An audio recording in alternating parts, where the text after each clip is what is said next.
এরপরও দেখেন যারা পালাই গেছে এরা কিন্তু বসে নাই,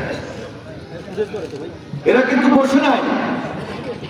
এদের হাজার হাজার লক্ষ লক্ষ কোটি কোটি টাকা এরা পাচার করছে, সেই টাকা দিয়ে দেশে এবং দেশের বাইরে বসে আজকে ষড়যন্ত্র লিপ্ত, যেন বাংলাদেশের সাধারণ নির্বাচনটা না হইতে পারে।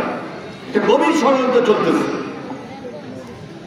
এই জন্য আমাদের বর্তমান যে সরকার, এটা তো আমাদেরই সরকার, এই সরকারকে আমরা সহযোগিতা করে আন্দোলন করার পর সহযোগিতা করে সবাই মিলে বসাইছি না, জাতীয় ঐক্যের ভিত্তিতে তো এই সরকার চলছে, আমরা তো সহযোগিতা করতেছি। আরো বেশি সজাগ থাকতে হবে, আরো সতর্ক হতে হবে।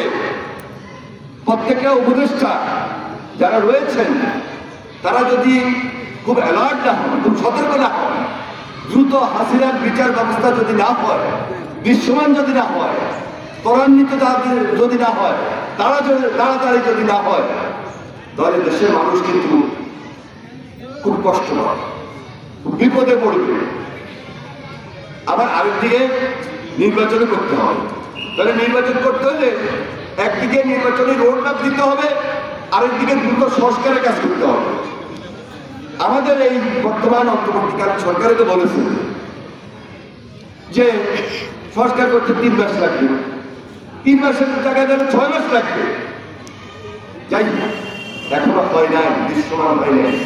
আমরা আশা করছি দ্রুত এই কাজগুলো সম্পন্ন করবে, কারণ সাময়িক সরকার, অন্তর্বর্তীকালীন সরকার। তাহলে সবাই মিলে যদি দেশটাকে আমরা ঐক্যের মধ্যে না নিয়ে যেতে পারি, শুধু ঐক্যের উপর ভর যদি না করতে পারি, সুযোগ কিন্তু তারা নিবে। ফ্যাসিস্ট কিন্তু থাবা মারার জন্য বসে আছে, এবং পার্শ্ববর্তী দেশ তারাও কিন্তু ব্যাপকভাবে নাক গলাইতে চায় এবং চেয়েছে।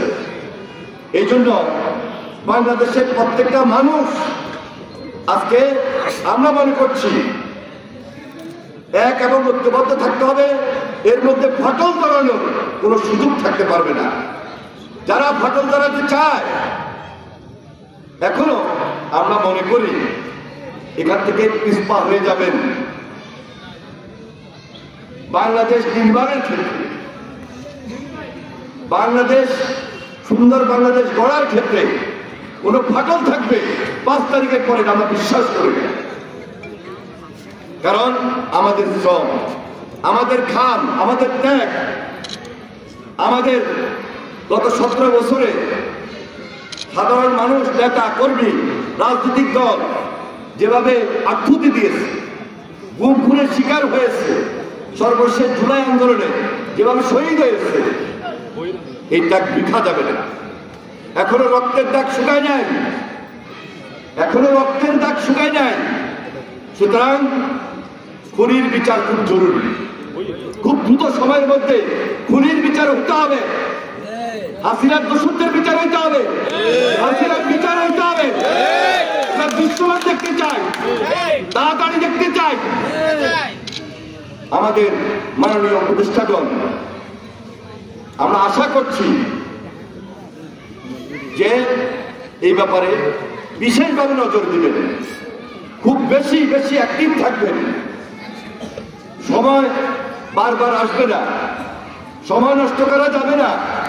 দেশের প্রয়োজনে, জাতির প্রয়োজনে আমরা আশা করছি যে আজকে আমাদের বাংলাদেশ জাতীয়তাবাদী দল যে দায়িত্ব নিয়ে সামনে এগিয়ে যাচ্ছে, এই দায়িত্বের ভিত্তিতে আমাদের ভারপ্রাপ্ত চেয়ারম্যান জনাব তারেক রহমানের হাতকে আমরা শক্তিশালী করবো, দেশনেত্রী বেগম খালেদা জিয়ার হাতকে শক্তিশালী করব, এবং আগামীর বাংলাদেশটা সুন্দর হবে। আগামীর বাংলাদেশটা সবাই মিলে ঐক্যবদ্ধ রাখবো, শক্তিশালী হবে। শক্তিশালী হওয়ার মধ্য দিয়ে আমরা আমাদের ঐক্যকে সুদৃঢ় রাখবো। এই কথা বলে আজকে যারা উপস্থিত হয়েছেন